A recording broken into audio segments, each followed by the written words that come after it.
Hey guys, so welcome. This is how to disable cookies on iPhone.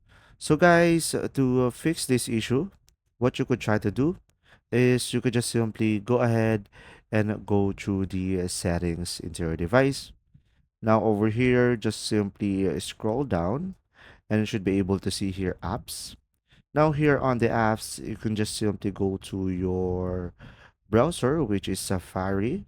And now here on the Safari, if you scroll down a little bit down below, you will have an option over here, prevent cross-site tracking. So guys, if you turn this on, it means that you won't download or any cookies onto your device. So guys, by turning this on, you will be able to disable some cookies on your phone. And now from here, you will have a bunch of options as well that you should consider or you might want to consider, and you can just simply adjust it over here. If you found this video helpful, please like and subscribe. And if you have any questions, just simply go ahead and comment down below, and we will do our best to answer them all. And see you in the next video.